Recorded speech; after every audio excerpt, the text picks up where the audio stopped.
क्या हो जब इज्जत जान से महंगी हो जाए, सर धड़ के बिना लड़ जाए। असंभव सी लगने वाली ये घटना घटी थी आज से लगभग 700 साल पहले, जब दिल्ली का सुल्तान अलाउद्दीन खिलजी मेवाड़ के रावल रत्न सिंह को कैद कर दिल्ली ले गया। तब मेवाड़ के सेनापति गोरा बादल मात्र 3500 लड़ाकों के साथ दिल्ली के रण में उतरे और खिलजी के हलक से रावल को छुड़ा ले गए। ये गाथा है उस सेनापति की जिसका सर कट गया पर धड़ लड़ता रहा, हाथ कट गया पर तलवार न छूटी। ये गाथा है उस युद्ध की जब मात्र 3500 राजपूत लड़ाके खिलजी की समुद्र से विशाल सेनाओं से भिड़ गए, और उसके बाद जो हुआ वो अपने आप में एक इतिहास है। तो आइए आज हम आपको परिचित करवाते हैं वीर गोरा और बादल के सच्चे अनसुने इतिहास से। उम्मीद है आप इस वीडियो को लाइक जरूर करेंगे। तो चलिए शुरू करते हैं। दोहराता हूँ सुनो रक्त से लिखी हुई कुर्बानी, और जिसके कारण मिट्टी भी चंदन है राजस्थानी। वक्त था 13वीं शताब्दी का। दिल्ली के सुल्तान अलाउद्दीन खिलजी ने अपने विशाल लश्कर के साथ चित्तौड़गढ़ को घेर लिया। गुजरात, रणथंबोर और दिल्ली के किलों को फतेह करता हुआ अलाउद्दीन चित्तौड़ आया था। उसके अरमान दूसरा सिकंदर बनने के थे, पर उसे ये नहीं पता था कि चित्तौड़ी माओ की कोख से पोरस निकलते हैं।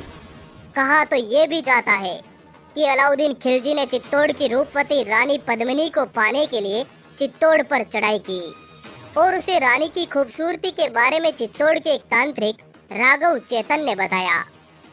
परंतु खिलजी का चित्तौड़ पर आक्रमण का मुख्य कारण अपने राज्य, धर्म और सत्ता का विस्तार करना था। अलाउद्दीन खिलजी इससे पहले भी भारत के अन्य हिंदू राज्यों में भयंकर लूटमार और कत्लेआम कर चुका था। काफिरों को मारो, मंदिरों को तोड़ो और कैद में आई औरतों से अपने हरम को भर दो, ये नारे देकर तो वो अपनी सेना में जोश भरता। ऐसे में चित्तौड़ पर उसके हमले का सिर्फ एक ही मकसद था, धार्मिक विजय। 28 जनवरी सन 1303 की रात अपने इन्हीं अरमानों को लिए अलाउद्दीन खिलजी ने 1,12,000 सैनिकों के साथ चित्तौड़ दुर्ग को घेर लिया। राजपूतों ने चित्तौड़ दुर्ग के सभी दरवाजे बंद कर दिए और किले में मौजूद सभी राजपूत बर्छा, तीर, तलवार और भाले लेकर किले पर तैनात हो गए। अलाउद्दीन अगले 2 महीनों तक लगातार किले की दीवारों पर पत्थर बरसाता रहा, पर अभेद गढ़ चित्तौड़ सीना ताने खड़ा रहा। तीरों के तरकश खाली हो गए। अपने कई सैनिकों को उसने राजपूतों के आगे मरने के लिए छोड़ दिया, पर कोई परिणाम नहीं निकला।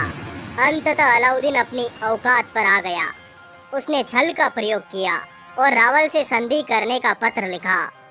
रावल रत्न सिंह ने खिलजी के पत्र को स्वीकार कर लिया। अगले दिन खिलजी अपने 1200 रक्षकों के साथ चित्तौड़ दुर्ग में आया। रावल के साथ भोजन किया, मित्रता की, प्रेम दिखाया और फिर अपनी ओछी हरकत पर उतरा। वो रानी सा हुकुम पद्मिनी का जिक्र करने लगा। उसने रावल से कहा कि सिर्फ एक बार रूप की रानी पद्मिनी का चेहरा उसे दिखा दिया जाए तो वो वापस लौट जाएगा। परंतु खिलजी की यह बात सुन रावल की भगवी नसों में रक्त उबाल मारने लगा। रावल के मन में हजारों सवाल उठे। उनके सामने 2 रास्ते थे, या तो युद्ध करे या रानी सा का चेहरा खिलजी को दिखा दे। चित्तौड़ के सेनापति गोरा सिंह ने कहा, रानी है चित्तौड़ी जगदम्बा, उसको देखने की मांग करे, वो मांगे अधूरी रहेगी। जिह्वा काटो, आंखें फोड़ो, अब दिल्ली अपने सुल्तान को तरसेगी। हे रावल, अब युद्ध की टंकार करो, आदेश करो, अब हुक्म करो।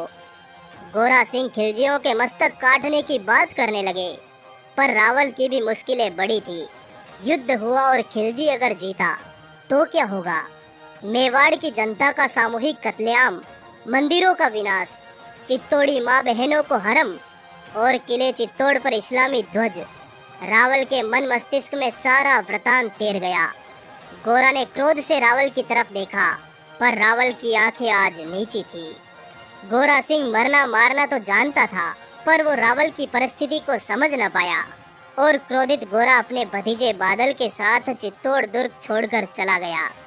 इधर जब रावल रत्न सिंह अपने छलिया मित्र को छोड़ने खिलजी के खेमे तक गए, तब खिलजी ने तुरंत मौका पाकर रावल को कैद कर दिया और उन्हें जंजीरों से बांधकर अपने साथ दिल्ली ले गया।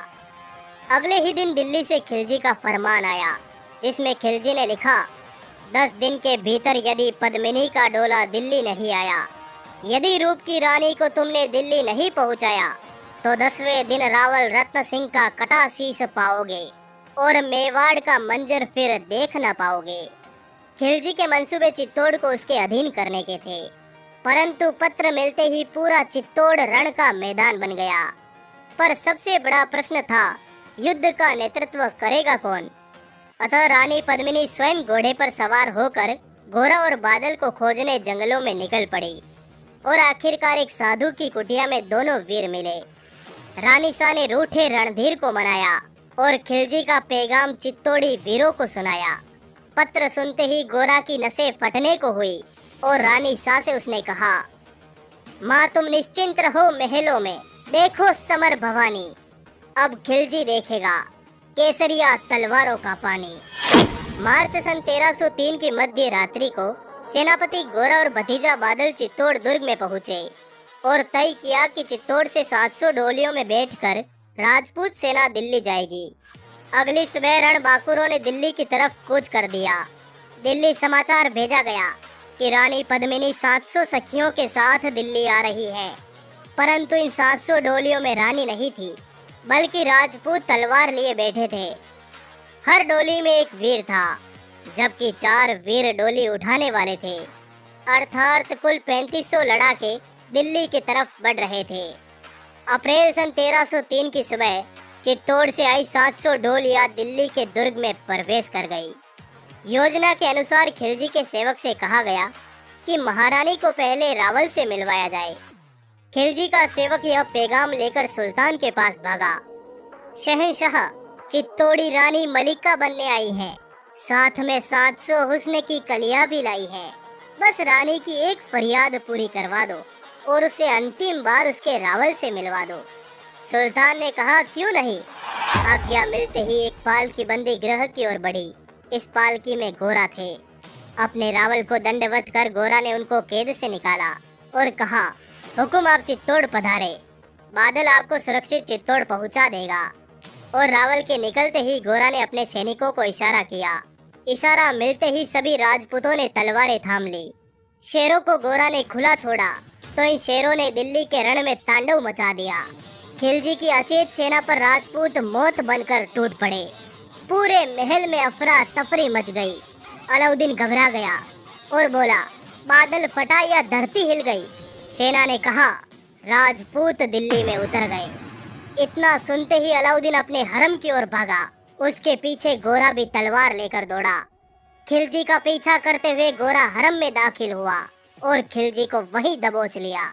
गोरा सुल्तान को मारने ही वाला था कि तभी उसकी बेगम सामने आई और इसी समय अलाउद्दीन के सैनिकों ने गोरा का सर धड़ से अलग कर दिया।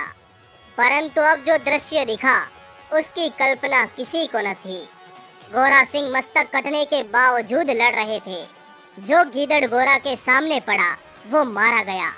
आखिरकार खिलजी का सेनापति सामने आया, पर वो भी गोरा के वार से बच न पाया और सर कटने के बावजूद गोरा ने खिलजी के सेनापति को काट डाला और अंततः प्राण त्याग कर स्वर्ग की ओर प्रस्थान कर लिया। इधर खून से लथपथ बादल अनेकों शत्रुओं को मारते हुए रावल को लेकर चित्तौड़ पहुंचा। गोरा की पत्नी ने गोरा को न देख समझ लिया कि उसका सुहाग अमर हो गया।